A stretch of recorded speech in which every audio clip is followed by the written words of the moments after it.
is a heavy and vulnerable conversation to have. This platform is a safe place for all individuals to come share their life's journeys of surviving grief without judgment. I'd like to welcome you all to the QT Surviving Grief podcast. I'm Tiffani Waire, and I'm so happy you guys have joined us on today. I have a really, really special guest with me. As y'all can see, we're doing something new. I have like the whole studio scene set up, so I'm excited to get into this conversation today. But my special guest is none other than my mother, Janet Elizabeth Cannon Waire. Welcome, Mama. Hello. Hey, everybody. I'm so happy she decided to do this. I wasn't going to do any podcast episodes after the last one at the top of December, but I felt like it was still much needed. I attended an event the other night, and people were just telling me how much this has been a blessing to them. Like, Tiffani, please keep doing this. You know, you're really helping the community. You're helping souls. You're helping people. So I was like, you know, I could do a little quick snippet of one in the month of December toward the end. So here we are, a couple of days before Christmas. And so I brought my mom on today just to give us some advice, allow her to share her story, because she has a whole story, about grief and just navigating life. And so with that being said, we're going to get started. As y'all know, Quinn was a big cook. You know, he cooked all the time. I think I probably said that before. And so I want to ask my mom, what is your favorite meal and why? Okay, so my favorite meal is breakfast. And this is why. That's when I start my day. And I believe eating that food, it just helps to give me energy and get me ready for my day. So that is my favorite meal is breakfast.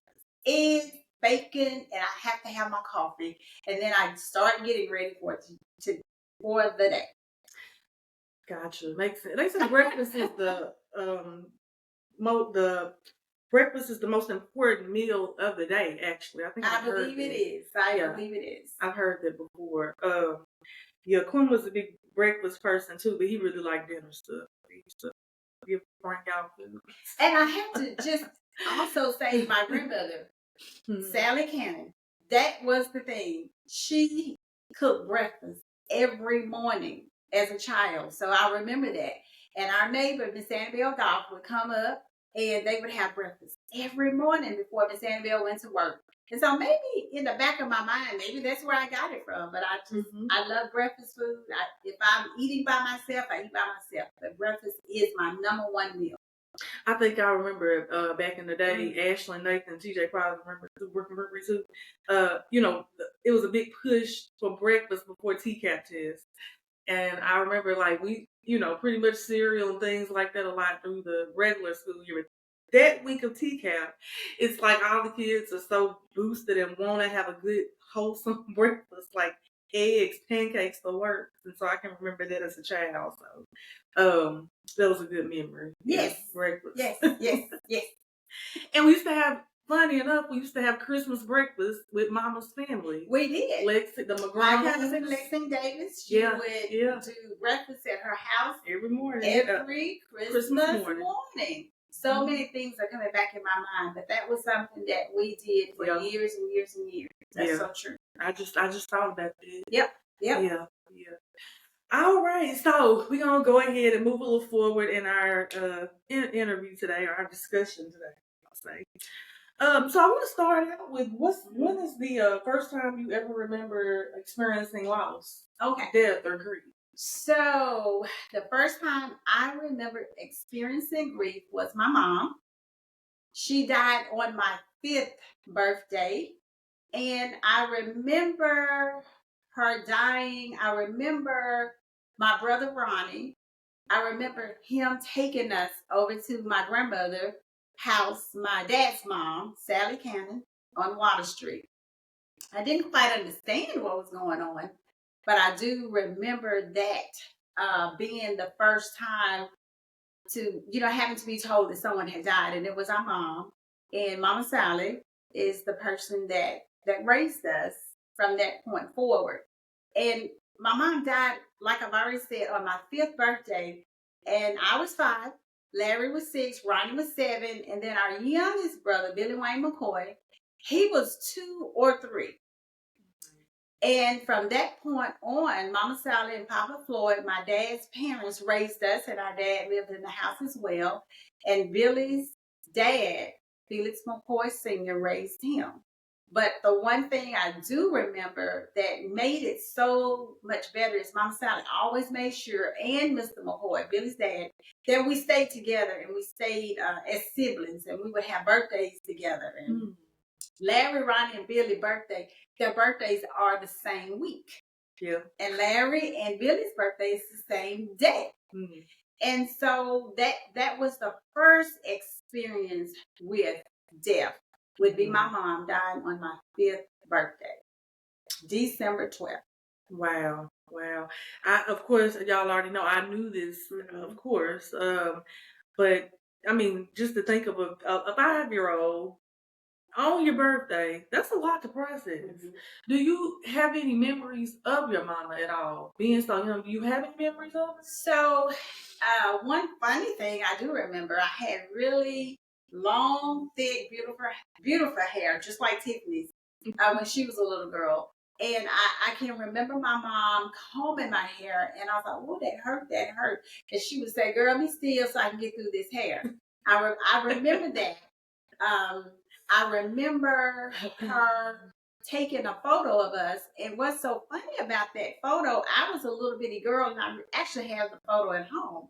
But I looked at that photo, and for some reason, I can remember the shadow of her taking that photo of Ronnie, Larry, and myself at her mama's house, Maple Martin, which was my other grandmother. So other than that, I don't have any memories that are happy memories. Other than that, I do remember her funeral. I remember someone picking me up, and I'm assuming it was my dad, to look at her in her casket. And I remember that vividly. I remember that. And later on, I was staying with her mom, Mama Maple. That's her, we call her Mama Maple, up on Washington Street.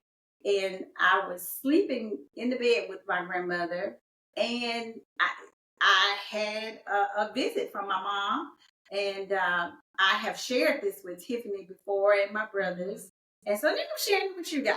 And it may sound strange, but it happened, and I can remember that as if it was like right now in this moment.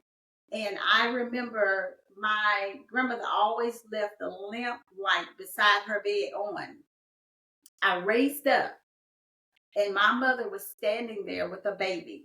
And she said, I come to see my baby, you, one last time. Yeah. And it was not a dream.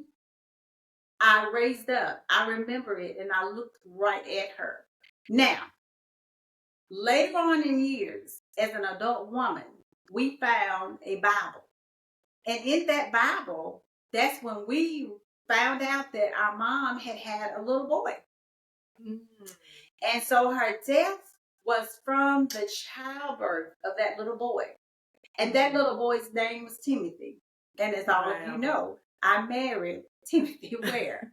So I say that to say that I know I had that experience. No one can tell me I did not, or tell me it was a dream. I know it was real. And I know it because it's in my head. Like vividly, I can see that just as well as I can see someone picking me up to look down at her body in her casket. I can see her coming back, standing beside that bed. My grandmother laying there asleep, and her saying I had to come see my baby girl one last time, and she had a baby in her hand, in her arms. So yeah, wow, that was something that I experienced. Yeah, I was gonna ask you about that, about dreams. Have you ever had any other, or was that just the main one you can really remember? That is the main one that I can remember, is her coming to visit me at that point in my life. I don't know why. Maybe I was 5, maybe I was 6. I don't know.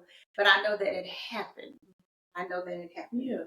Well, speaking of, you mentioned Mama Mabel, and I do want to backtrack because I actually meant to ask you in the beginning, who is Janet Waire?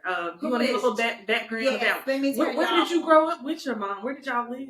Okay, so all of it. Okay, let's see here. We always lived in Columbia. I remember us living on College Hill. And East side. The east side. Well, no, we lived in College Hill. Okay. So College Hill and east side was different. Okay. So we were in College Hill because that's where our mom and our dad lived at one point. So we was there.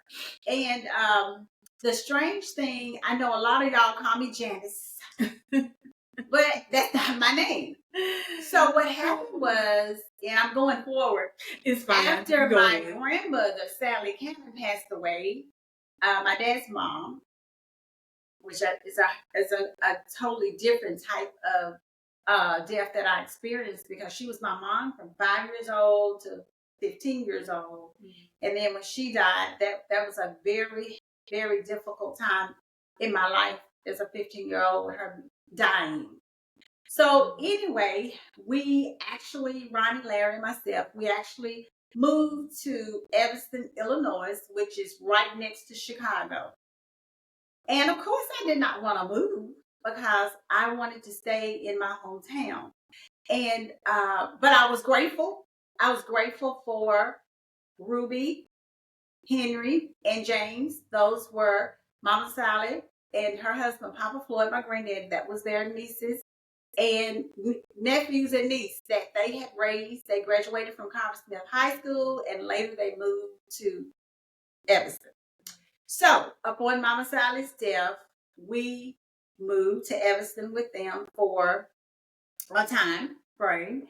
And during that particular time, it was a grief of losing her, grief of moving to a whole nother, not city, but state.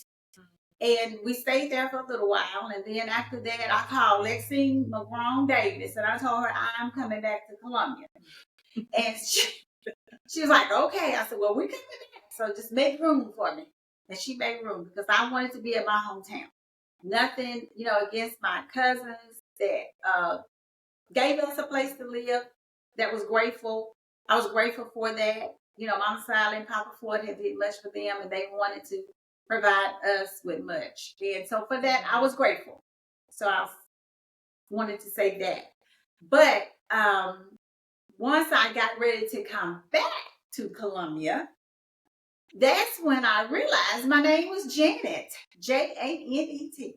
Because when we moved up to Illinois, I had to have a birth certificate.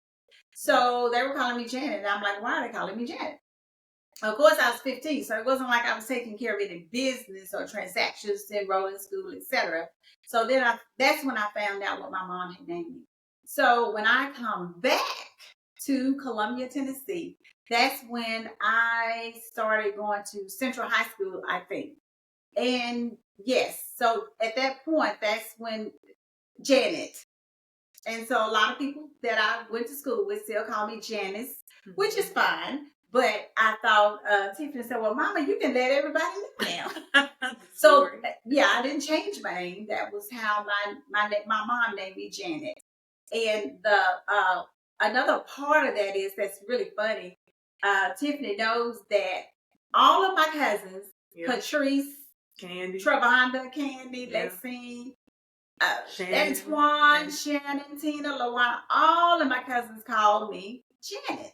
Yeah. And that was because their grandmother and mother, Ernestine McGrone, and my mother were best of friends. So my Aunt Teeny always called me Janet.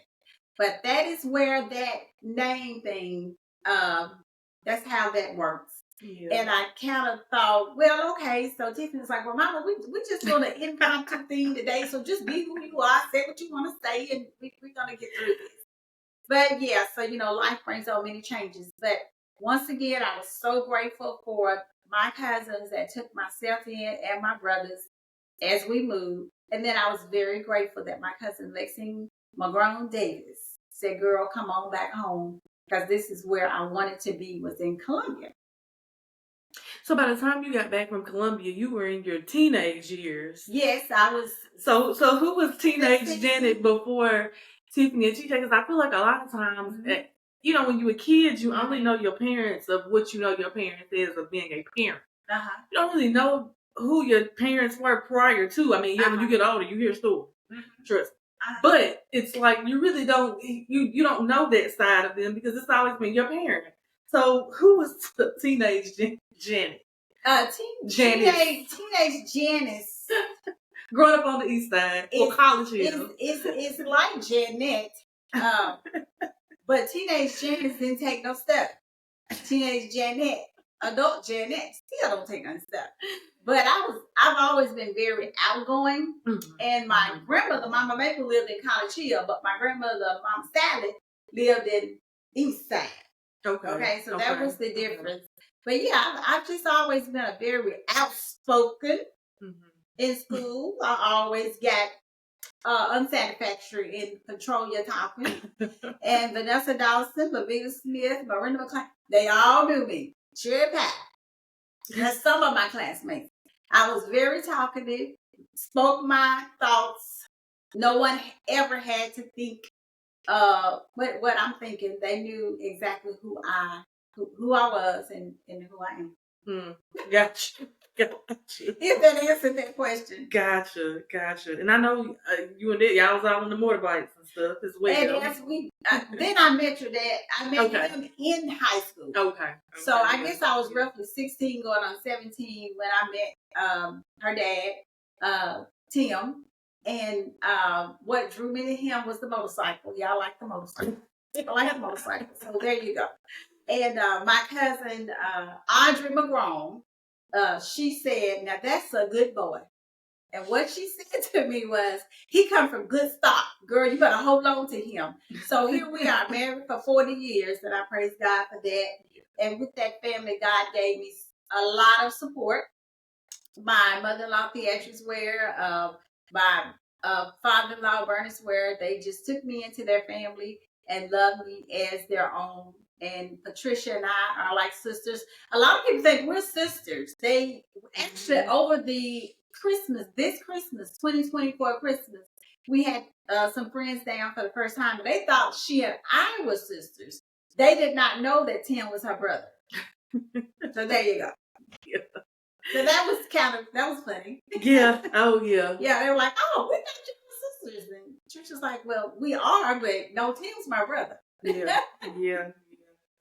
Well, so in thinking about, growing up, like that, and even right now with what I'm going through with dealing with quitting, which we're going to talk about a little later on, it's made me look at and think about my own mortality more than I ever have. I mean, I've known people I went to school with who have passed away, but it has never hit home in such a way.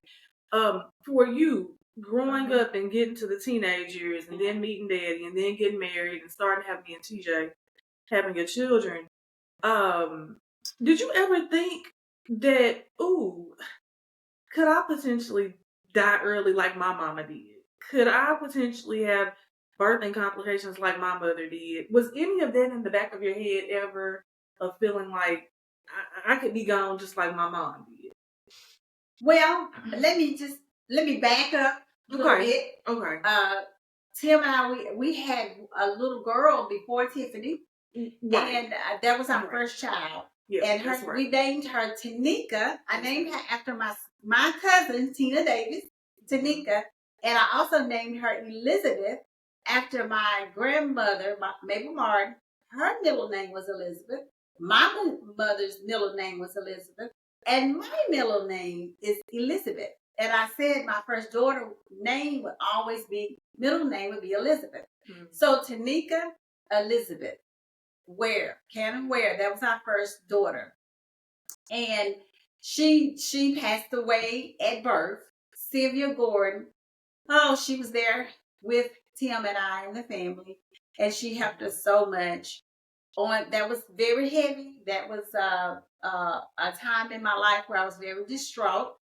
One thing that Sylvia did was she wrapped her up so nicely and she took a picture of her And she also did the feet prints, and I still have that in a frame with a flower on it, sunflower, and that's how I cherish her. It's in my office at my home. I have it displayed with Tiffany and TJ's baby pictures. And the only thing that I wish I had done that I didn't, I did not take her and have her buried somewhere that I could go back and visit her grave. And I think that's something that's very, very important. I would tell any young lady, woman, anybody that has a child, I would say always have a special place that you can go and validate I have that child.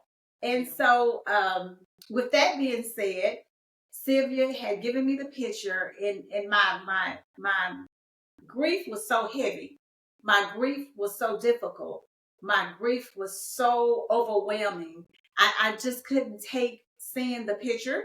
So I actually cut it up. And of course now I wish I had not did that, but I did. But that's when you're going through grief. And of course during that time, nobody I knew went to therapy. And that's the reason I'm so grateful that Tiffany has embraced her grief therapist and going through that process. But I do recommend to people to take that on. You know, if you're going through heavy grief is heavy and it is overwhelming. But I think sometimes, well, I can only speak for myself. During my time, it was not something that was spoken about with the people that I was, around. It was like, okay, Tiffany has told me before that I have that tie up your bootstring mentality. When things happen, you tie your bootstring up and you move on. And I thank God at 64 years old, I have evolved, as my son tells me, that I have evolved. And I understand now that therapy is important. It's important to help you process the grief that you're going through, because you're going through so many different emotions that you don't understand.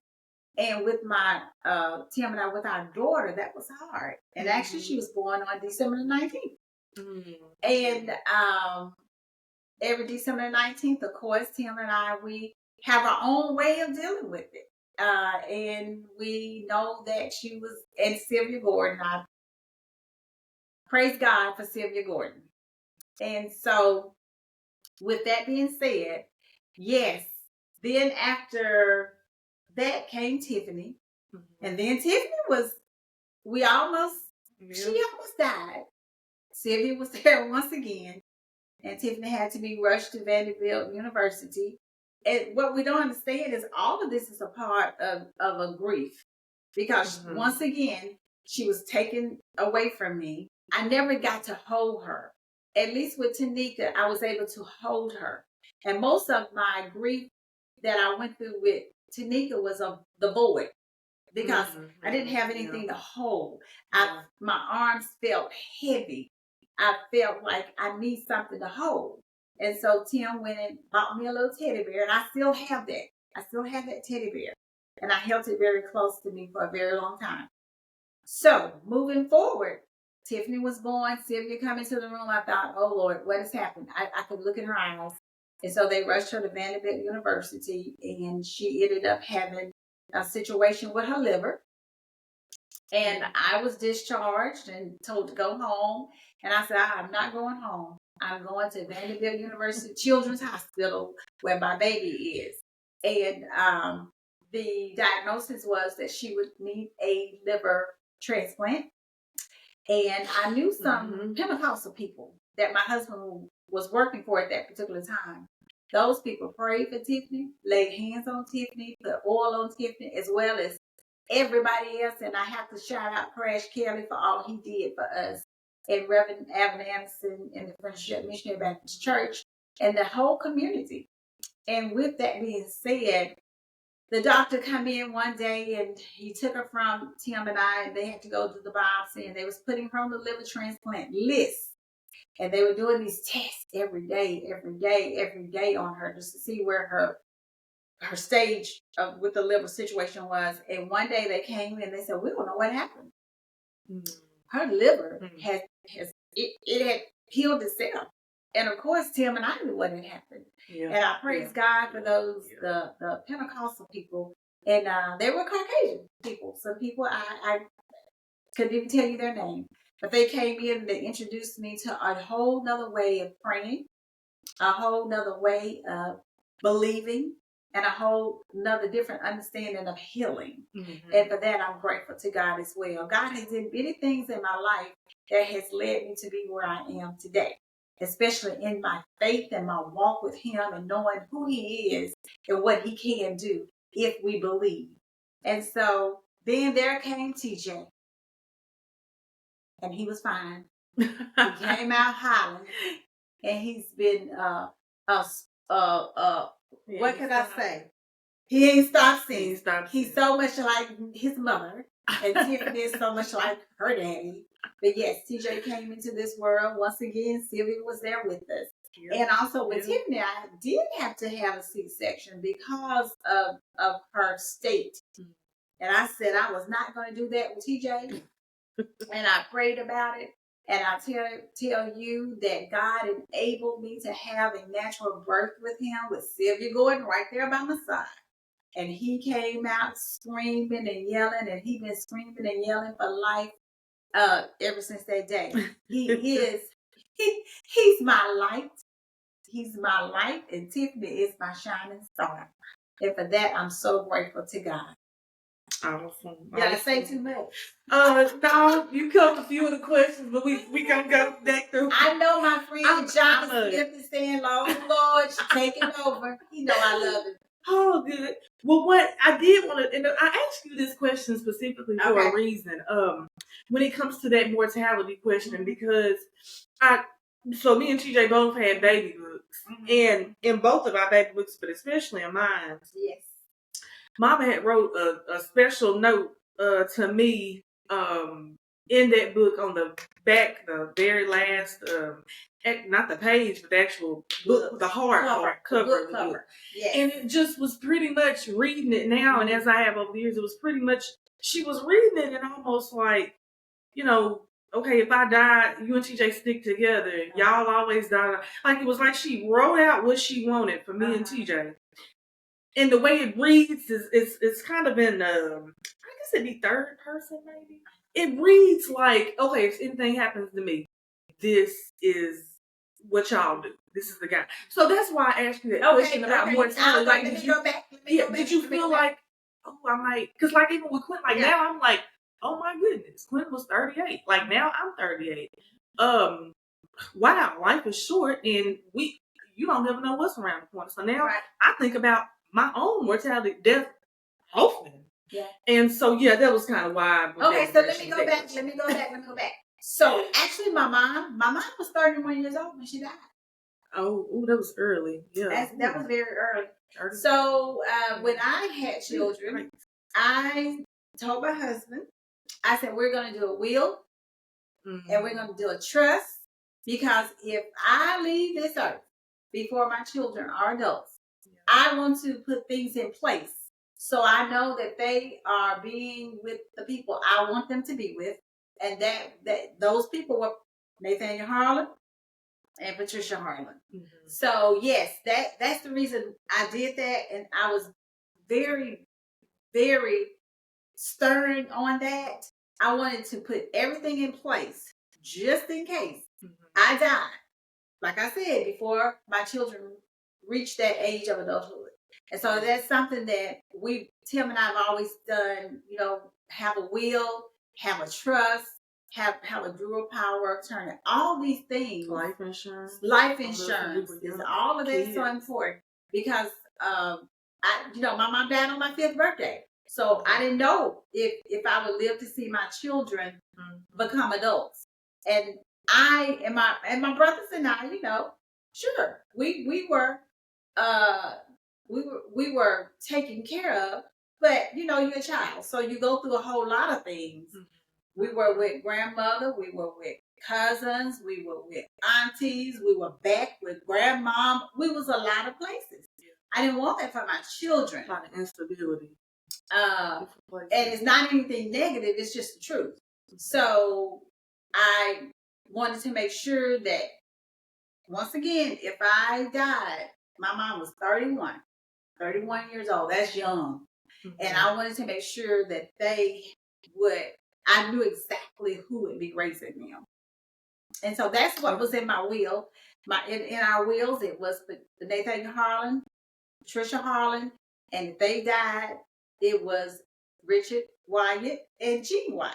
And I don't even know if Richard and Jean ever knew that. Okay. But that's how we had it in our wills. Oh, awesome. Yes, and that was the reason. Yes. Yeah, I just wondered about that. I remember, even now, me and TJ both grown, but everything Mama wrote in that book, it still applies, honestly. Yeah. And so it's just, I was going to ask you about that. And just to say that it's just very important. I think that we live in a society, and we have to understand that we're all going to transition. Yeah. Okay? I mean, we're all going to die. Yeah. So we must prepare. I'm a person, and I think because my mama died when I was 5 years old, I think that's the reason because I'm always telling Tiffani, TJ, okay, you got your life insurance, you got this, where is it? Oh, yeah. I want to know who your supervisor is on your job in case I need to call them. All of these things, make your will. Have your life insurance. Don't put people in a bind when you die, because we're all going to die, and I am a matter of fact person. And I think sometimes Tiffany's like, oh Lord, Mom, I'm gonna die. We all gonna leave this earth, so let's be prepared for that. And I do believe it's because in the back of my mind, I know what I went through at age 5. Maybe not that age 5, 6, and 7, but at some point, I know the instabilities that I did have, because I feel like my mom died early. Yeah. Yeah, that's probably, Did I answer your question? Yeah, you did. Okay. You did. But yeah, that's a good point. And even with the life insurance stuff, I remember Daddy saying that when y'all first got it on us, we were kids. And I think people are scared to have that conversation. And with what I went through, even Mama talked a lot about infant, but also when I was 6 years old, I almost died. But anyway, they already had that insurance, and it's not, it's weird because you don't want to think of your child dying, but like Mama said, I mean, that is life. Right. And so I just wanted to make that point too about the life insurance. Right. Y'all had on this since we was babies. And when they was born as infants, we got life insurance on them, and we still have it. Yeah, because they cost more now. That's right. Yeah. So it's just an important conversation. So it is important. Honestly, it's very important, and I try to make things light as I can. But I am a matter of fact person. You asked me who I was. I'm a matter of fact person. Yeah. This is how it is, and yeah. I was gonna ask you this, and you just named me some names. Do you feel like God put people in your life to stand in the gap for your mom dying? Because of course you had granddaddy and your grandmother you spoke of. Anybody else you feel like God dropped in your life to help you? Oh yes. With that void of missing. Yes, of course. And I'm going to start out with the younger age. Okay. Of course, my grandmother, Sally Cannon and Mabel Martin, and my granddaddy, Floyd Cannon. Yeah. And my daddy, he was living, but he lived with us. And also, Mrs. Annabelle Goff, Eddie Williams, Dorothy May, Anthony Brenda, their mother. She helped my grandmother with me. She did my hair, that straight and comb. She made clothes for us. Wow. And so she was a very important part of my childhood. We lived next door to each other. And so we helped each other. We had one dog, Tipsy. Between us, he would go to their house and our house. Sleeping on the front porch. So that's the reason a lot of times we call each other sister, brother, because we have that type of relationship. And of course, my aunt Ernestine McGrone, that was my rock. That was my rock. Mom Teen was my rock. Just to tell a short story about her, we had sent Tiffany to a camp, and I was at work, and then Tiffany did not want to stay She stayed one night and she called me at work and said, well, Mama, I don't want to stay. I want to leave. And I said, you go stay because we done paid that fee. You go stay. My 18 called me at work and said, you have two choices. You can go pick her up, bring her to me, or I would get a taxi to go get her. And that was the end of that conversation. Yeah. So you all know what happened, right? I had to go get Tiffany and drop her off at 18. So anyway, she was very important in my life. Growing up, the ladies at Evergreen Missionary Baptist Church, where I went to church as a child. Mrs. Anthony, Robbie's grandmother. Okay, Robin Anthony's grandmother. Yeah. She was very instrumental in my life. We lived down the street from each other, and I think, the baby on Wild Street or 8th Street. I don't know, but she just really took up with me. And and I'm sure I'm missing somebody, but it was always like a neighborhood thing during that time, but I did have people to go to. Yes, good. And God did that. Yeah, I was reading. I've been reading Ricky Smiley's book, and he talks about how the minute he found out his son had died of drug overdose, from the time he left, I think he was in Houston, Texas, trying to get back to Birmingham, Alabama. And he was like, throughout his journey of leaving his townhouse, getting to the airport, not even knowing where to go in the airport. It was like God put a security guard to get him there. Had an agent at the gate waiting, like just all these people had been dropped on that journey of him going home. And that's what made me ask you that question about who. Yeah. And so you answered it good. That was really good. Well, I hope I answered it, well. It's just, I had my auntie Aunt Corrine, which was, my grandmother, Mabel Martin's sister. And I think she was an evangelist. I just remember her coming to Tennessee once a year. Mm-hmm. And she would stay at our house with Mama Sally, and she would do a revival. And I remember being in a circle with her, and she would have that tambourine. And I believe that God, I know He's guided me through my life, and He's put all these women in my life to give me that faith base. And at certain times, I didn't even understand it. Mm-hmm. But as I get older, I'm understanding it more. And I know that they were praying for me to have me on this journey of faith. Yeah. Okay. Yeah. And I have to mention Miss Janetta Robinson. Oh, okay. As an adult woman, I work with her. And she really, really helped me to see life in such a different way on a spiritual sense, a spiritual walk. And I even see her as my mother my mother in the spiritual realm. Yeah, real quick. I remember my first experience prior to me and Quinn. Me and Mama went to New Life Church of God in Christ over on East 18th Street, and we went in and people was falling out, and I was so scared, y'all. I mean, it was like culture shock. I was used to people shouting. I come from Baptist, friendship, we threw down. But the way these people was acting, I was just not prepared. I was scared to death. And we went because Miss Robinson, who was also our cousin, Miss Janetta's, and I worked with her at that time. I was working with her. Janetta's dad and my daddy's mama, they are brother and sister. So Janetta's my third cousin. Daddy first cousin, my second cousin. Right. So we all kin anyway. But I went down that road and I'm like, oh Lord. That was the first time I was introduced to holiness, to what Pentecostal looked like, and it's funny, that's where I'm at now. But I just had to bring that up. So Miss Janetta Robinson definitely a spiritual mother for sure, providing guidance and just she definitely introduced. That was my first experience for sure with that faith. So okay, good. Okay, so I was gonna go into losing a child, but you pretty much kind of covered it. You did, but because I was gonna just ask you how it affected you and what your thoughts were about therapy. You answered all of that. Okay. But I will ask you this: for anyone out there who has suffered a miscarriage, a stillbirth, anything can happen during pregnancy.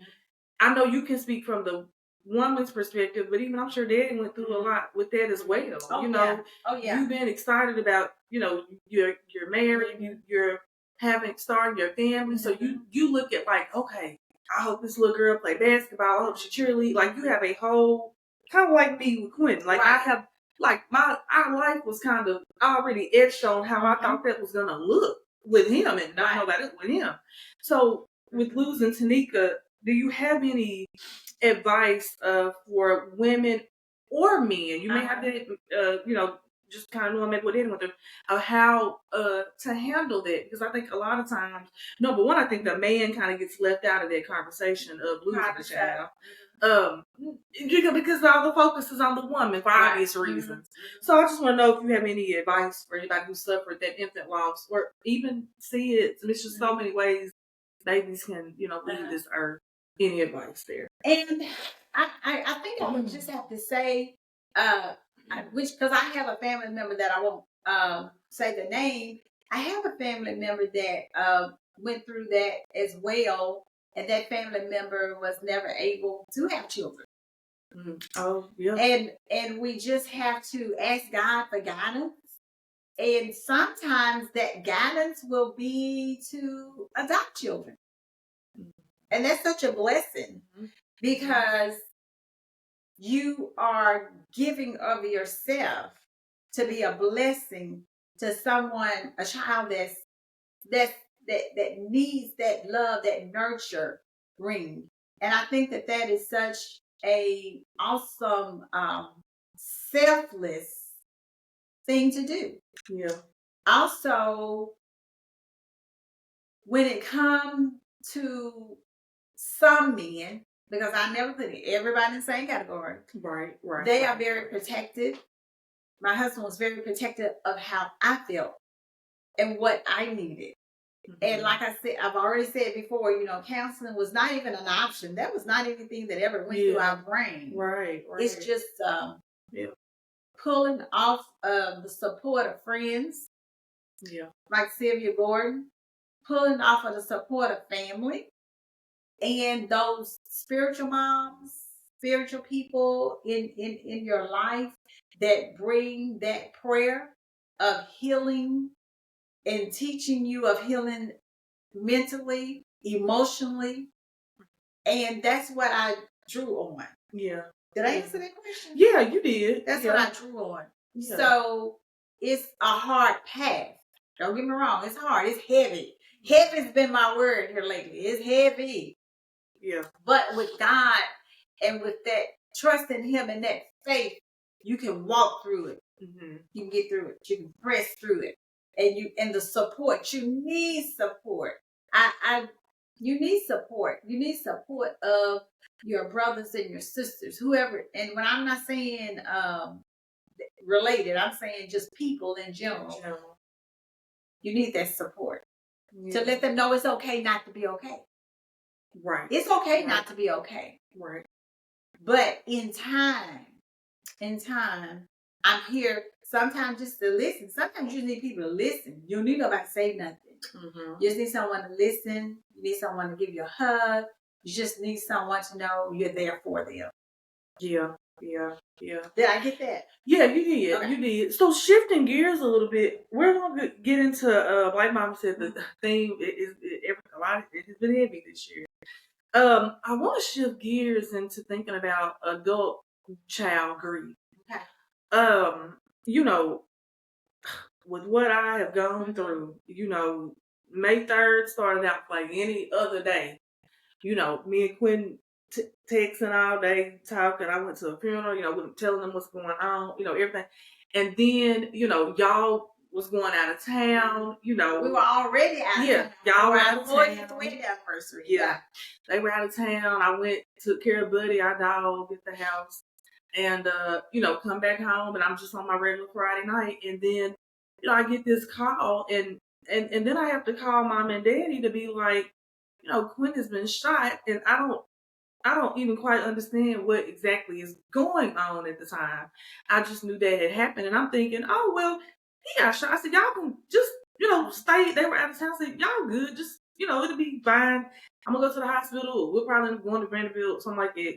I'm thinking, this is gonna be a regular situation. Like, this is probably something we can get patched up and we'll be on our way. No need in them coming back home. Well, then, I get there, I get work, and then all this happened, within an hour and a half of time slips my mind. Everything shifted. I remember calling mom and them. I said, I'm going to leave the house. I'm headed to the hospital. And they're like, call me when you get there. So then, we get there. We there for quite some time. And then, we get this news. And so I reach in my hoodie to get the phone to call mom and them. And I'm like, I said, y'all, Quentin didn't make it. And they were already actually packing their stuff anyway. Be like, if he's been shot, like, this is serious. This is because they know I'm not calling them for something that is, if it's not a huge, I'm not gonna call, but I'm thinking, this could get back that he's at the hospital due to a, gunshot. And so then I call you guys and tell y'all what is, what's taking place. And so from all of that, just us experiencing that night, they came back. All my family came to the house. My Uncle Nate had to come pick me up from the hospital because I wanted to drive, but obviously my intentions would have probably been to go to the east side, not to go home at all.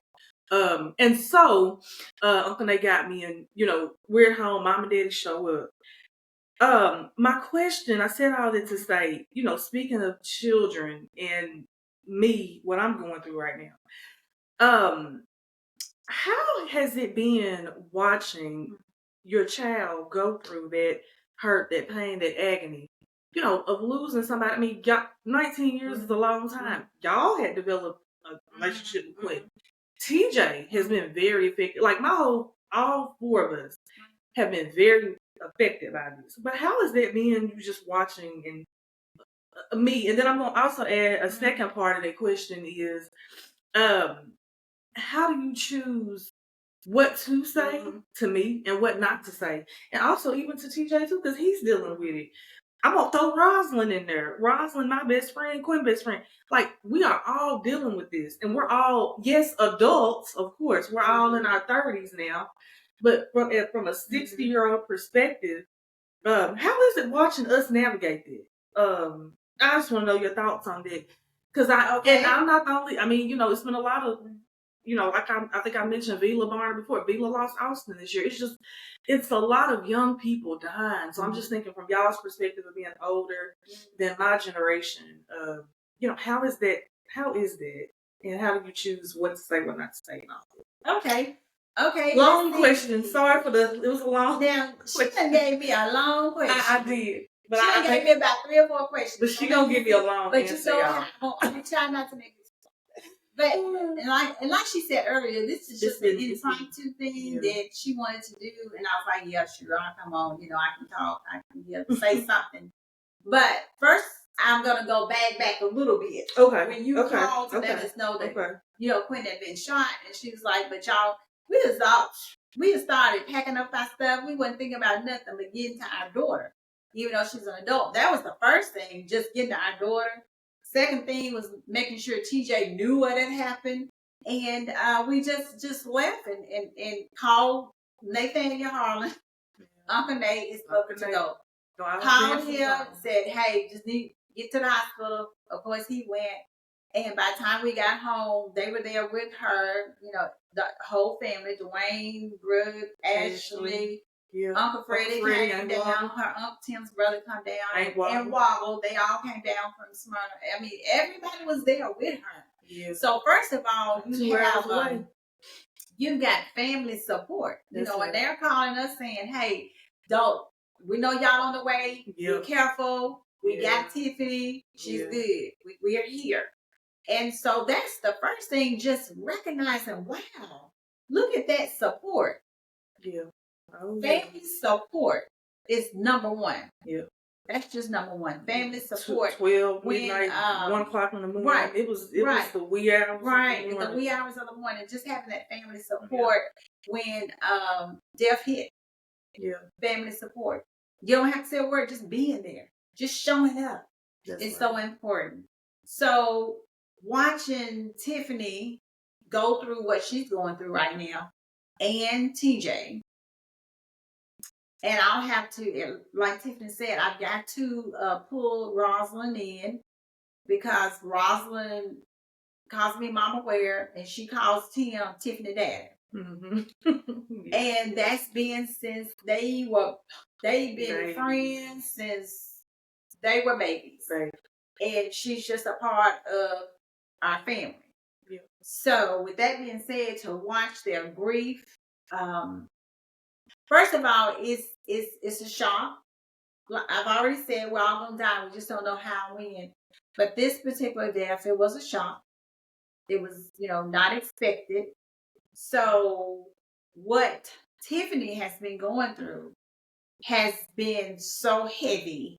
That word I keep using, heavy. Oh, yeah. It's almost like a good way for me to explain it is as a woman myself. You have a backpack on your back, then you gotta grab your briefcase. Then in this hand, you're grabbing a lunchbox or something heavy, and you're trying to make it to the car, and you're trying your best to get to the car, but it's heavy. That's a physical heavy. Yeah. That mental heaviness, it's difficult because you don't know how to put it in order by what do I say? How do I help my daughter?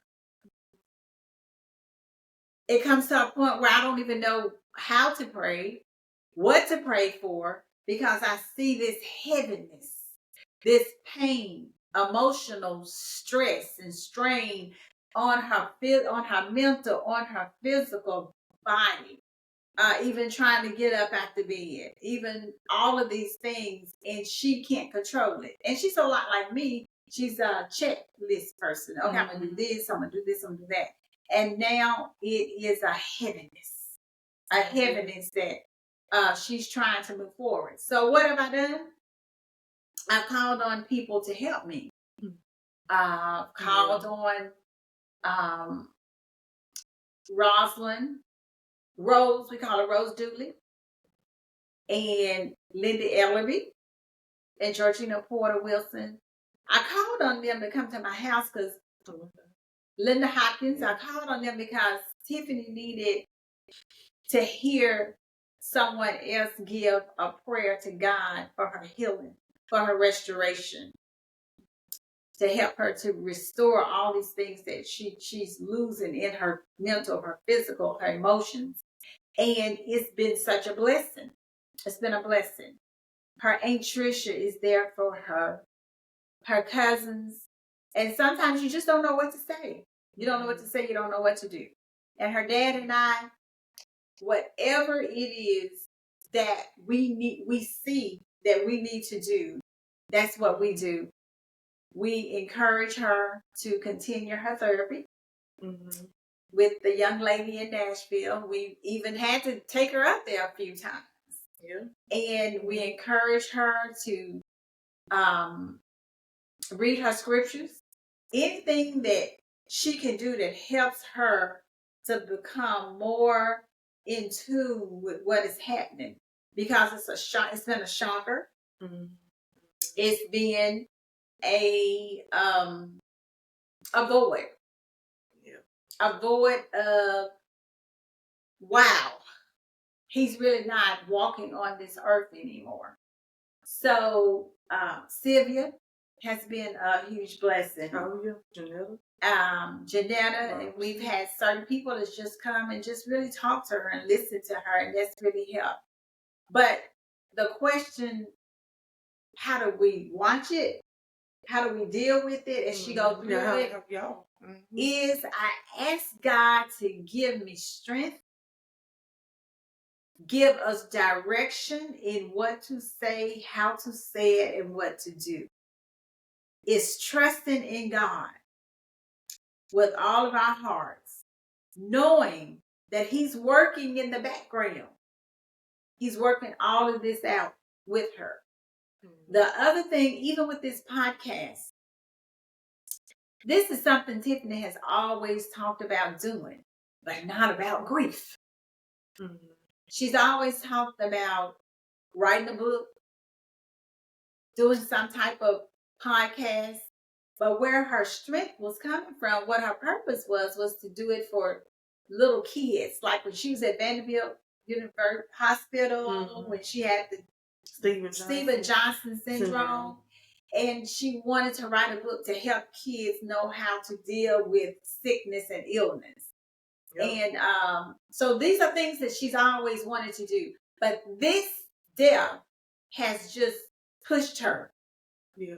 And I believe that it's being ordained by God. This is what God is saying. Okay, I know what you wanted to do, but this is what I need you to do right now to be a blessing to others. Mm-hmm. And her shirt reads, God is still writing your story. So stop trying to steal the pen. And so this is a difficult journey for her. So what I have to do and her dad has to do, we just have to support her decisions. And sometimes when she just don't feel like talking or don't feel like being around others, then we just have to let her be. Mm-hmm. And I believe during those times when she is being still, that's when God is continuing to write her story. And letting her know all is well. And letting her know that she has hope for a future. Yeah. I think one thing that we did early on, I mean, even me, you know, when all this happened, I went back home. You know, I bought a house last year. And I always said 2023, that was my Jordan year. You know, 23, you know, your Jordan, your winning year. I bought this house and, you know, being down here and stuff. And then now, you know, something like this happening. You know, you think about a lot of stuff. You think about, you know, he's gone. I don't know who's done this yet. You know, exactly who's done, I don't have I don't have anybody that's been arrested. I'm gonna say that. And so I think for me, even my daily interactions, you know, I went home immediately. I went back to Zion Acres immediately, and I was home for a good 6 months, 7 months. Because number one, I didn't trust to be down here by myself. I didn't trust me. I don't think Mom and them really probably trusted me because it's been a lot happened with this death. Even me, you know, I remember just like having a meeting for work, not wanting to, you know, go to the partner meeting, you know, and like Miss Gail Martin and Jamia Cooper, they've been wonderful, you know. Yes. Jamia Tiffany, you know, if you don't like coming, I'm sure some stuff you can do at the house, like you don't have. But you know, Mama urged me to like, okay, Tiffany, it's summer now. It was maybe like July. It was like, she's like, just go down there, go to the meeting. I'm sure, you know, it ain't gonna be a lot for you to do, which it wasn't. I just took some pictures once I finally got it. But just it's like I've lost the sense of my independence, and I have never been that type of person at all. Even me being at the house with them, like I'm not fixing myself breakfast. They cooking breakfast every morning. You know, I'm taking it to her room. She bring it to the room. You know, you encouraging me to like, you know, get back somewhat into the routine of your work schedule, which I have to work, so I have no choice in that. But even things like, you know, the first I go out of town a lot for my job. The first trip I went on, Mama went with me. You know, because that was even new for me. You know, Quentin goes places with me a lot. Or if you don't go, it's like I'm talking to him. Like when I get out the meeting, I can send him what I learned in the meeting. He want to know what I learned. You know, so all of these type of things I'm having to get used to doing without him. And so Mama went on a trip with me. Even like I say, moving back into this house, coming back to this house, I'm still. I need to quit saying this house and say my house. Right. That you God blessed her with. It's just like, you know, it's been difficult because I guess my comfort zone, of course, is gonna always be on Vine Road. But Mom and them helped me to, you know, be like, you know, it's kind of like a mother bird pushing the baby out the, regain your peace. It's kind of like a mother bird pushing the baby out the nest. Right. Like they kind of had to lift up some of their anxiety because with this happening, like once again, I keep saying nobody is in custody yet. So your mind goes, I had a cousin even reach out, my crazy cousin, like, yeah, you need to stay with Aunt Jada for a couple days, and so it's just a lot, even them being like, okay, it's time for you to, get back into a normal routine and I, like I say, I don't even want to be down here, but it's like, Tiffani, that's like Quinn used to tell me, I can't do it for you, Tiffani. Your mama can't do it. I can't do it. You got to see God for yourself. Right. And he used to always tell me that. And I'm like, I know I'm working on it. But like now, I don't have him.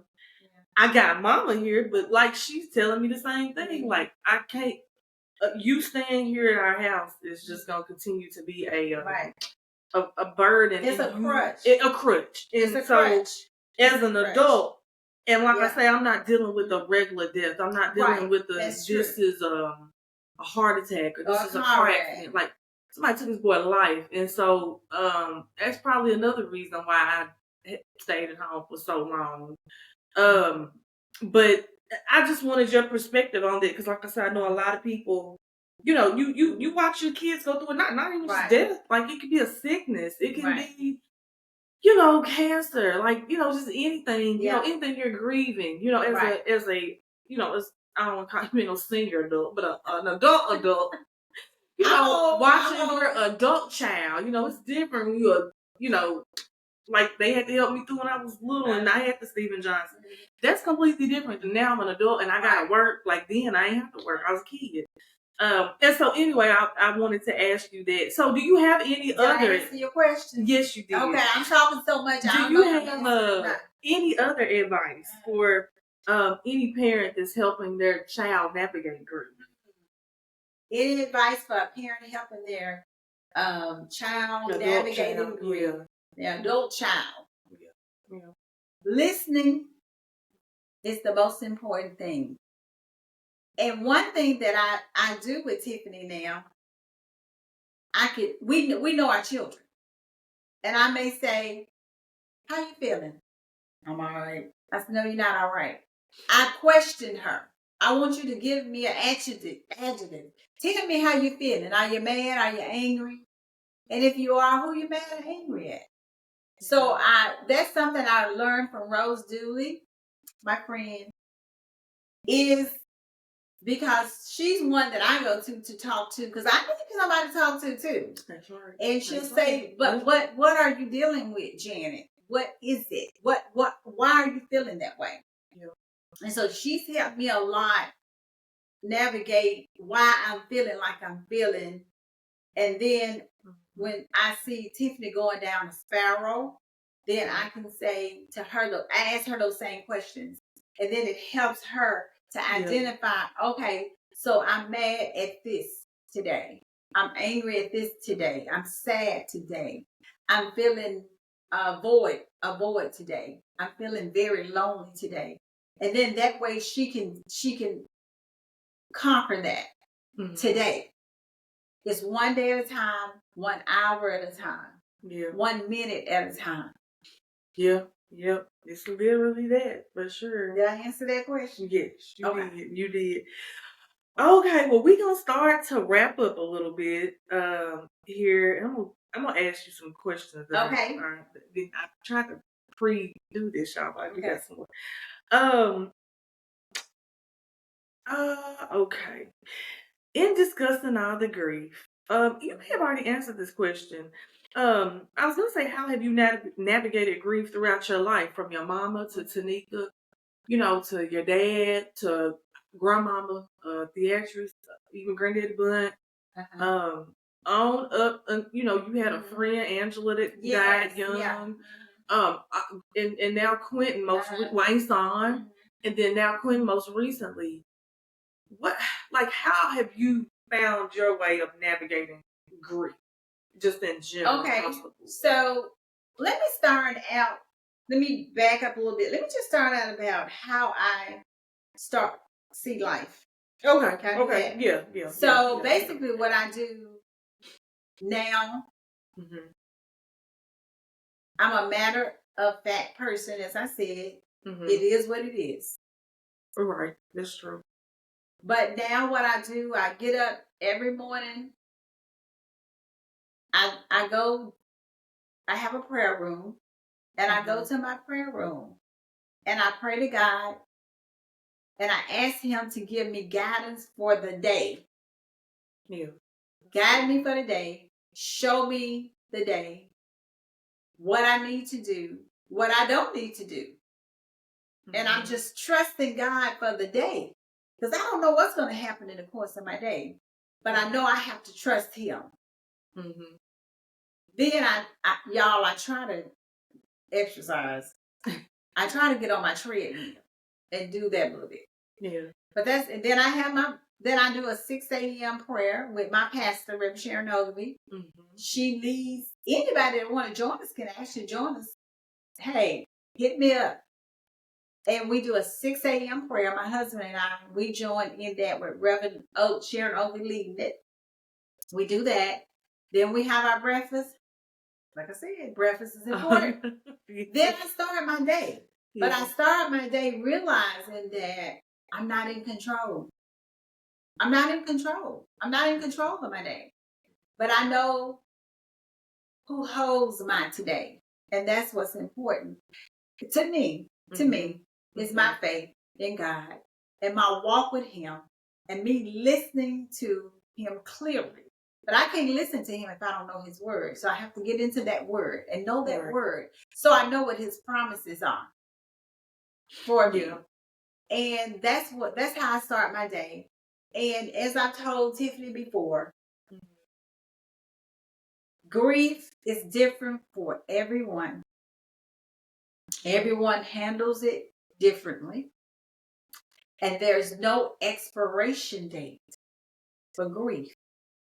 It is a process that we look at day to day. I've seen Tiffany at her lowest, but I've also seen her at her highest. And when she's at her lowest, believe you me, that I'm encouraging her, constantly encouraging her, that this too will pass.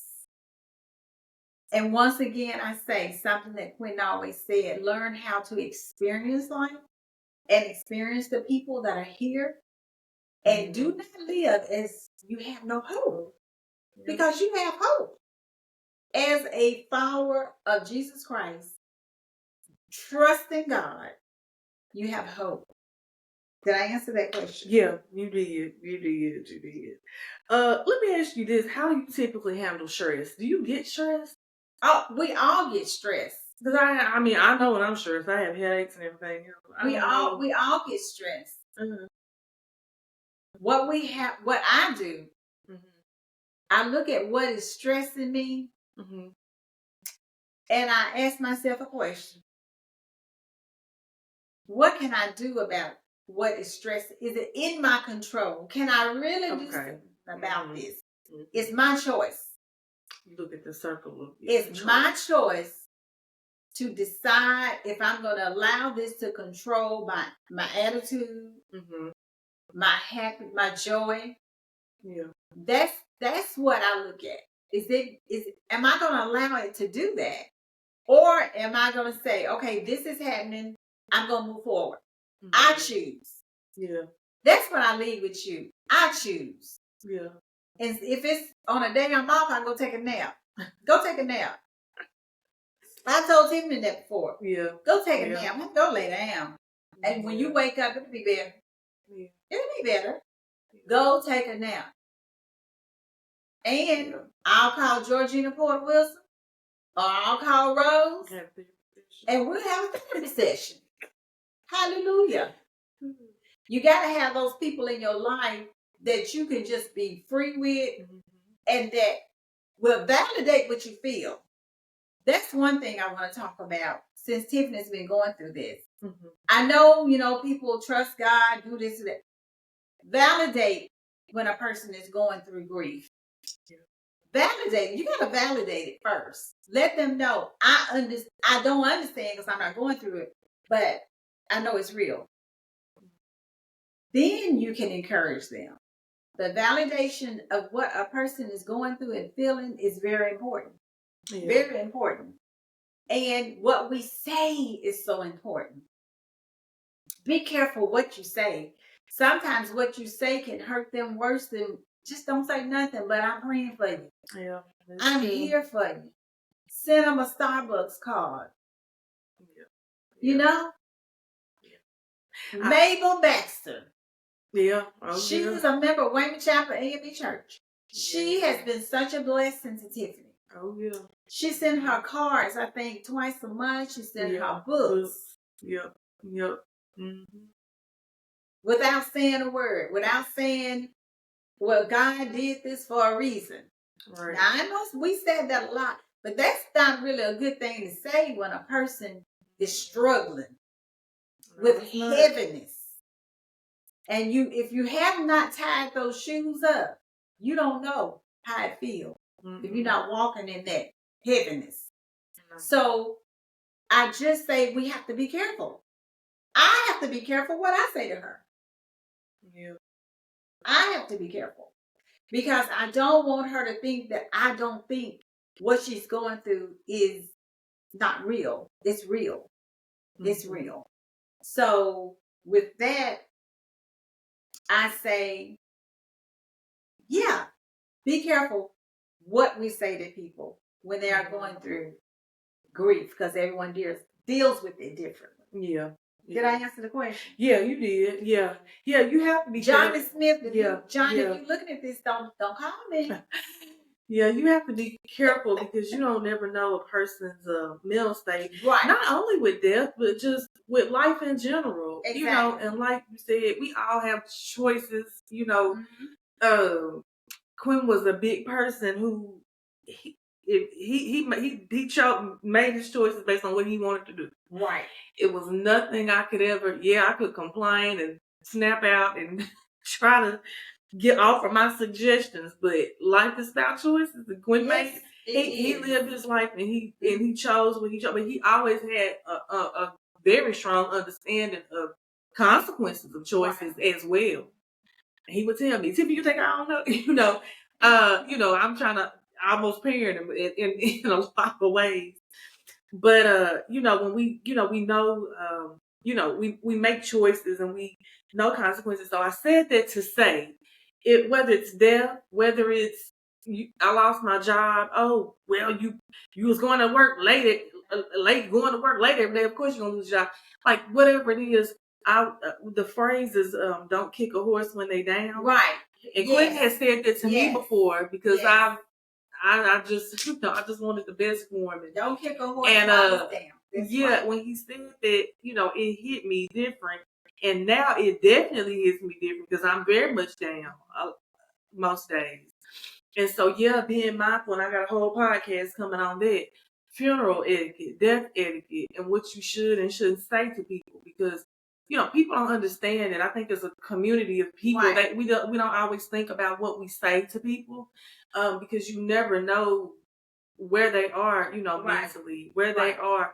And we never know somebody's story. We never know the background of, I do a lot of, what I'm going through now is trauma. Right. And so you really don't know the ins and outs of different things about people's life. So we have to be very mindful of our words.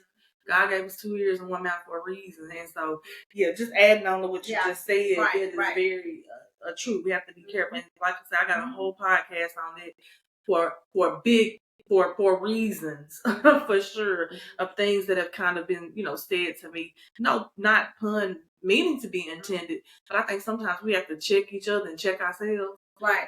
And so, I got a whole next in the new year, top part of the year. Got some good people. Good people coming. Well, actually, some to help us navigate that. Yeah, that's gonna come on and talk about that. Yeah.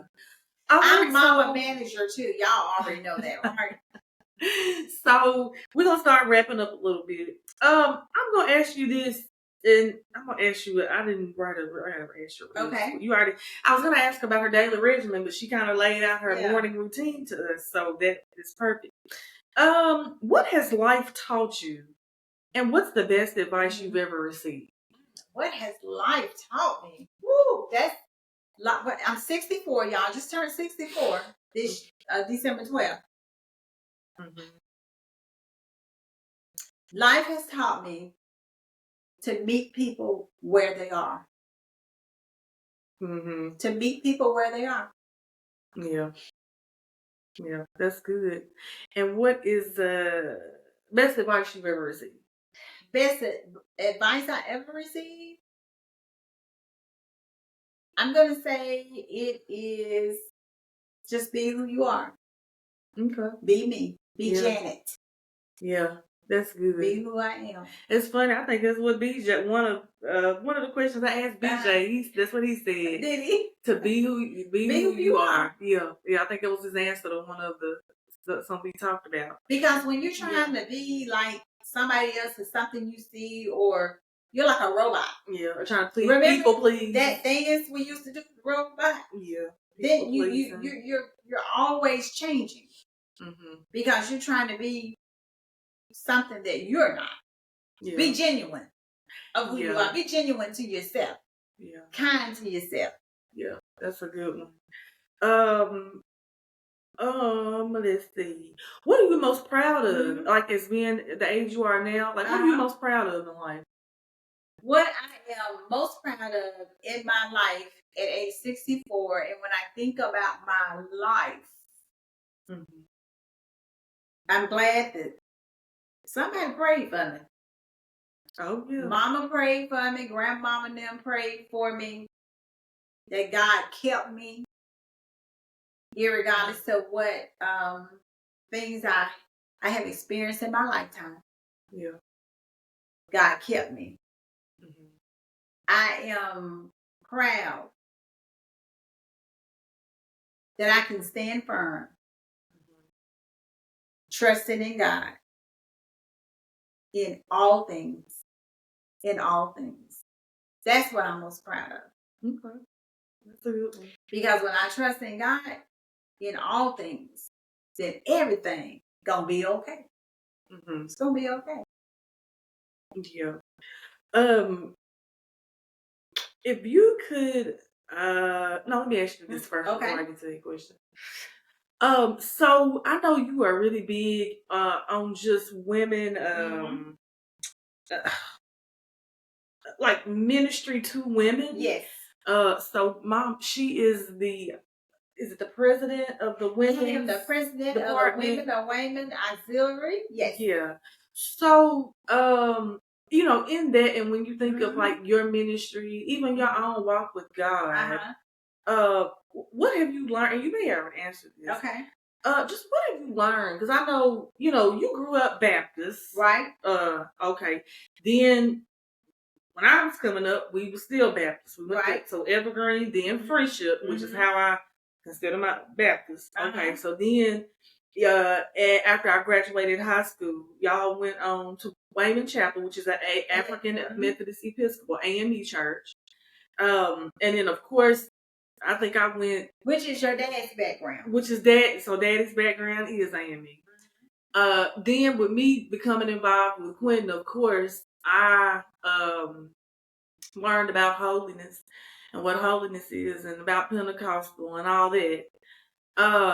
And so my point is, you have been well-rounded in a lot of different denominations, I guess you would say. And even for me, like, I've never been Church of Christ, but Quinn's daddy never was Church of Christ, so we would go sometimes. And he knew all the Church of Christ songs, just like he knew all the Pentecostal songs. And so that exposed me to a whole nother side of religion that I did not grow up in.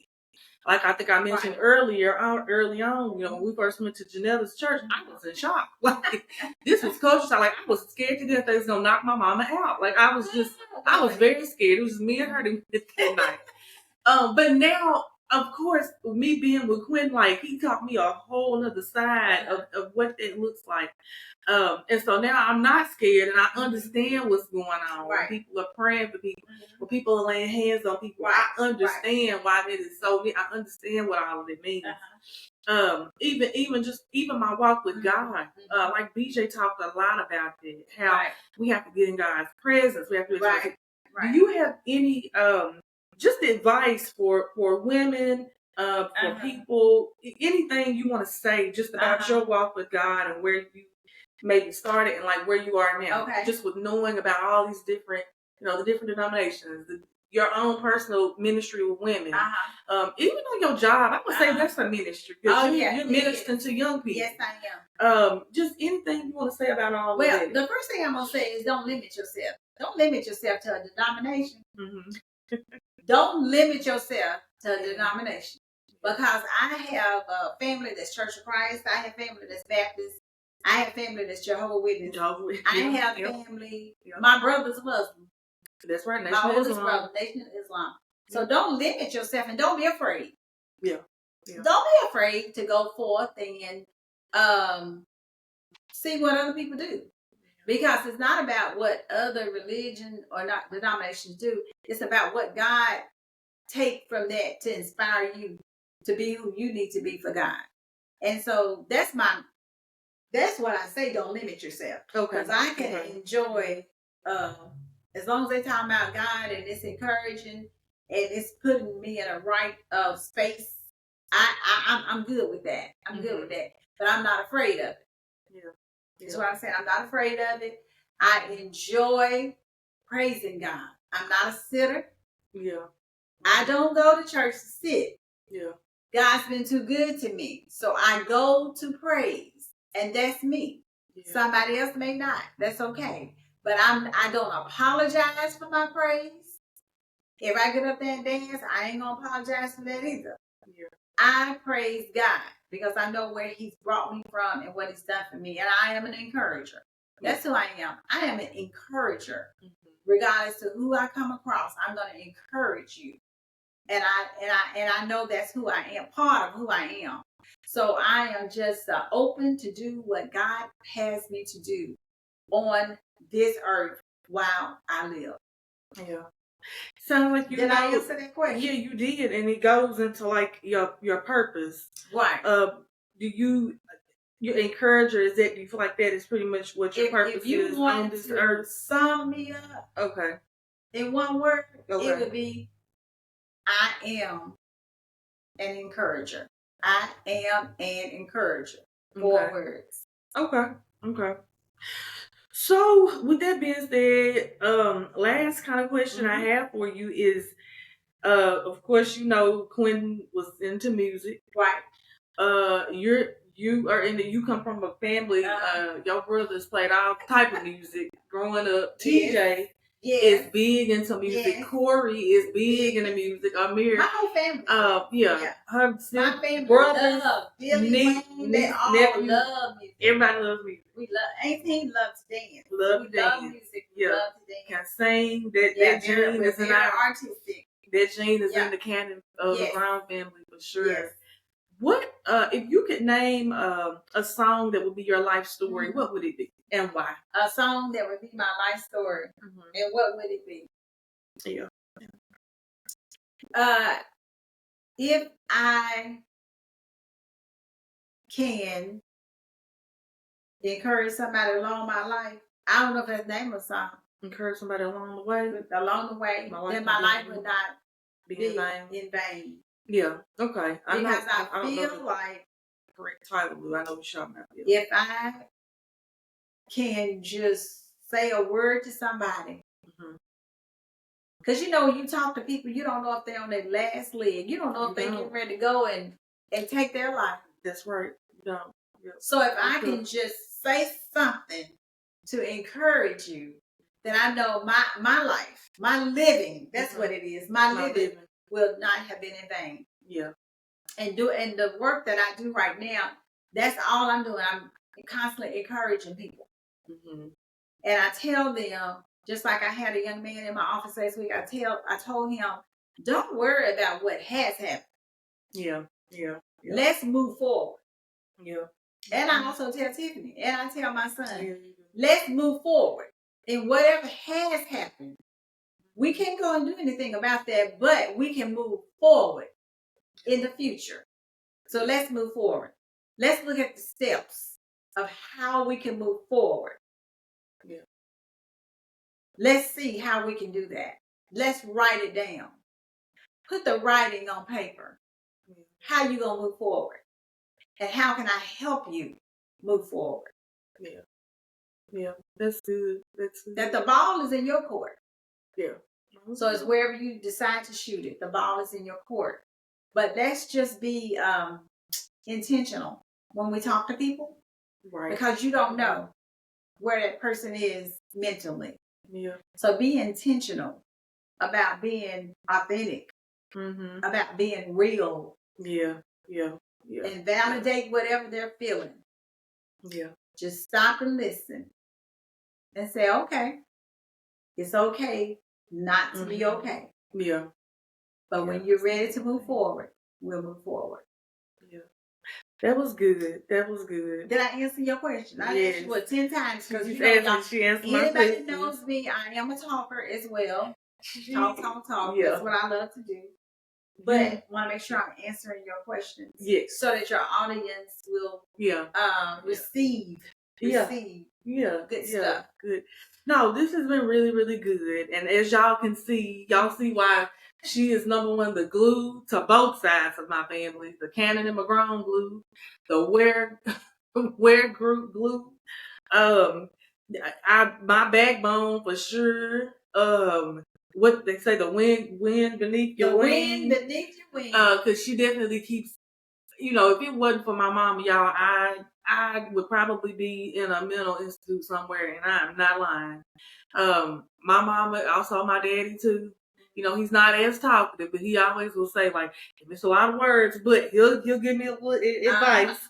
He does. But yeah, she is just, she has been a big piece of me being on this route to healing, because it is not easy at all. And I know it ain't easy for her. Like I said, why I asked the question of watching me deal with everything I have to deal with right now, and it's just a lot. And y'all just don't know. It ain't even just the fact of Quinn being killed. There's so much more that goes into this whole thing. It's just a lot, different aspects of, just a lot of different aspects of things. And so stuff you would never even think about. It's not until something like this happens and you're put into a position of, I was not Quinn's wife, but I have had to deal with, things as if I was. And so, just ensuring that things are handled, prop business to take care. Like, it's been a lot of things. And so, even with navigating some of those waters, that's been a process too. So, like I say, it's just the whole gamut of the whole, and I always say, I thank God for Quinn's mom and his daddy, his bonus mama, like I say, Janae, I thank God for all them, Kim, Virginia, Mark, they have been, we're already family, but the way they have treated me and even treated my mom and daddy, I mean, which they all grew up together. Right. They all grew up together. But this situation has bonded all of us. Right. We were already bonded, but when something like this happened, I mean, Quinn probably was kind of like their son, like they. Right. The Armstrongs consider me their daughter. That's going to be up for everything. Miss Nora was telling me somebody had mentioned something to her about, y'all still talking. It's like, why would we not talk? Right. We've been in each other's lives for 19 years. Right. And so I just love and Quinn would be so happy about this too, just the bond that we have all, even, especially mom and them, really become enmeshed. Yes. And we're going to continue to be. Yeah. Because it's the respect. It's respect thing. This and the love, and this is not the end. It's genuine. It's genuine.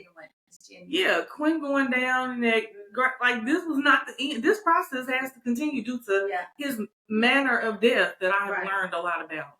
Right. And so, no, we gonna always be bonded, and I don't think people sometimes understand some of that.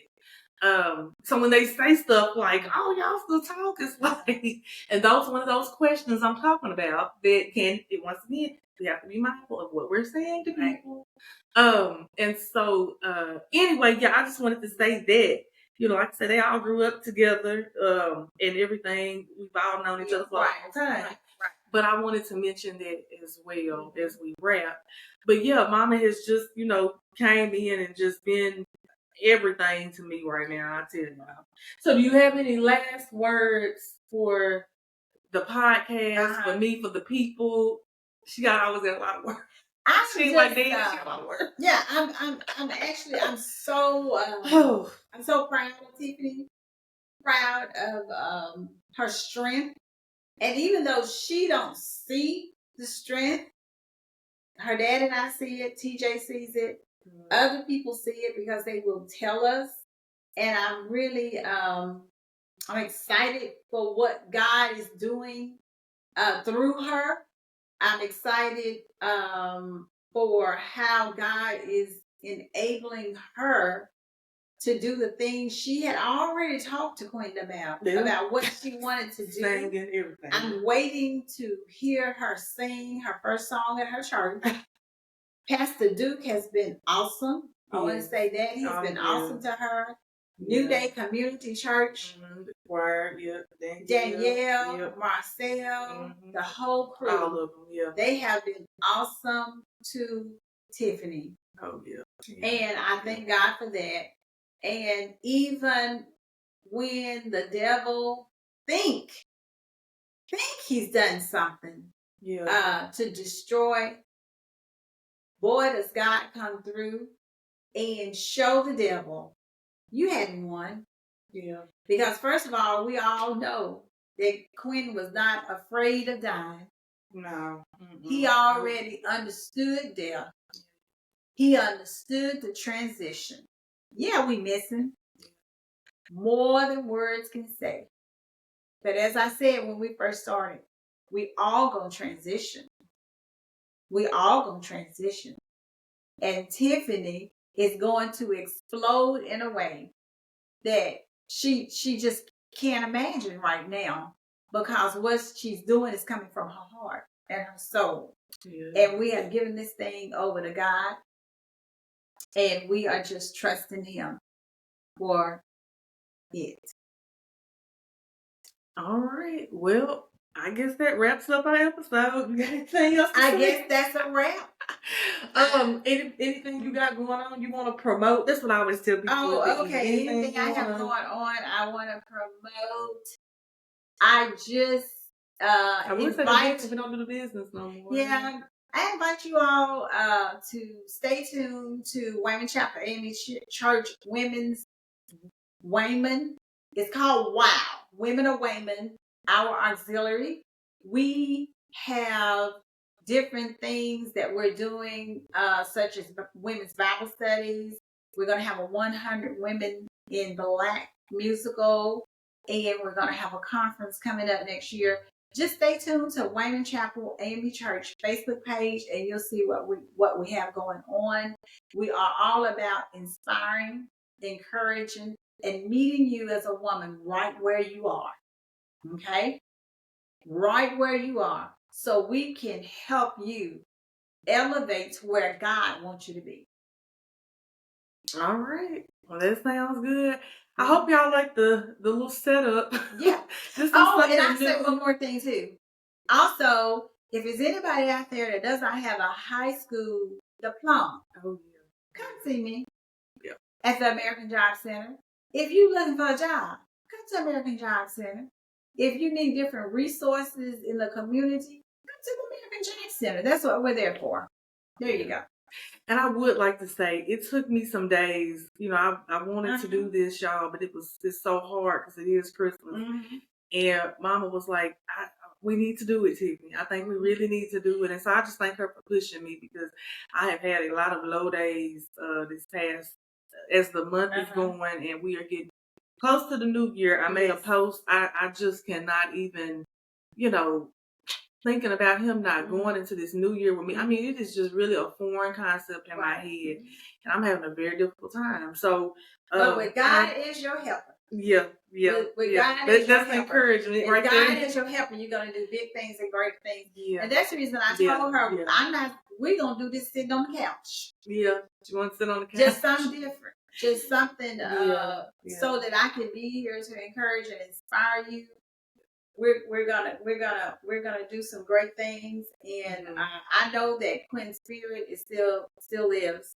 Oh yeah, I don't have a doubt about that. Oh, and sure. Looking forward to Tiffani singing her first song, as I already said, at New Day Community Church with the praise team. These are things that she already had in place. Yeah. And she had already shared with Quinn. Yeah, he's so excited. Yeah, he was so excited. You know, and Quinn and I'll tell y'all about he and our last conversation. He and I, we were talking about Easter. Okay. So anyway, it was funny. And I just remembered, I said, boy, look, we were talking later. I'm going to go just to Easter egg hunt. But anyway, he and I had a conversation about that.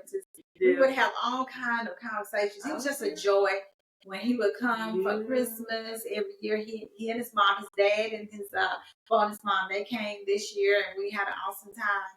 Yeah. And he was just always a joy. When he would come in, he was just a joy. I don't know another word to say about him other than he was a joy. When he came into the room, he was a joy. Yeah, any room. Yeah. You knew he was there for sure. And we did not. There was no sneaking in. And he always bought good food. So we was always looking forward to it. Oh.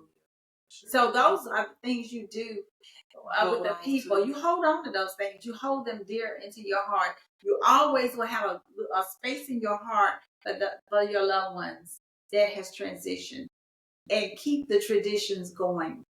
And they may be difficult, but keep those traditions going. Yeah.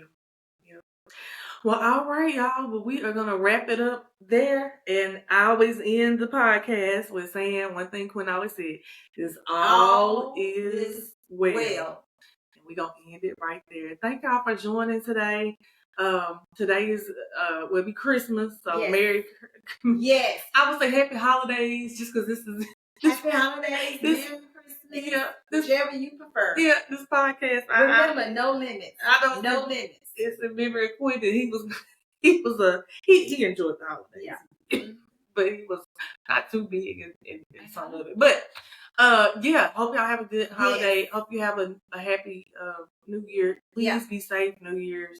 I have a podcast. The first episode will be coming out the first Sunday in January, and I've already recorded it, and I think you guys are going to be so inspired by this guest that I have coming on. I'm not going to announce it until January 1. I'm not going to announce it to January 1, but but it's going to be a person who is very well known in our community. Yes. And this has gone, I look at my analytics a lot, and it's, all over, like, even outside of Tennessee. I'm like, who's viewing outside of Tennessee? But you just never know. Yeah. Like, it's across the state. It's just such, even the male to female ratio, like, it's picking up with the amount of males. Actually, I have two good guests that'll be coming up in January. So, she wants to bring the dog in here, but I'm going to go ahead and end it. We'll go live with the dog. He's been such a blessing, y'all. I tell y'all about Liv. My husband and I, we said we ain't no dog coming in our house. We'll never have a dog. I said that too. I tell you what, now we got one. His name is Liv. And he has really been a blessing to not only to Tiffani, but to us and to TJ. And TJ let the whole family know Christmas. He was telling artists, he said, I wanted a dog. They wouldn't let me have a dog. Yeah, he has been a blessing. But things change. He said, things change. So it does. We praise God. And he reminds me every day I named him Liv on purposely. Yes. Because Rosalind's dog name is Free. And Free has purpose in his name. And I kept thinking, what am I going to, if I get this, if I Oh, get you this gotta dog, have what's the her name? real name, his legal name. Yeah, I named him, like I say, his name is, we call him Liv, because I realized through this process, one thing I have to do is live. I have to figure out how I'm going to live my life, because, you know, death ain't an option. So, you know, you have to learn how you're going to live. You have to choose life or death. It's choice. It's a choice. It's a choice. And so, his real name is Orenthal Liv. And I named him that because Quentin always said dogs should have old people names. And so I'm like, what? And I was going to call him Olive at first. And I'm like, the O got to stand for something. Right. So Orenthal, everybody always like, is it OJ? I'm like, yeah. Orenthal. Orenthal. Yeah. The juice. Yeah. That's where I got Orenthal from, actually. And I said, Quinn was like, he was like That's this. funny. But anyway, like I said, all is well, y'all. Thank you so much as we wrap up 2024 this year. We look forward to whatever's to come in 2025. So thank y'all for listening. Go into 2025 knowing that God is still on the throne. All right, and that's a wrap.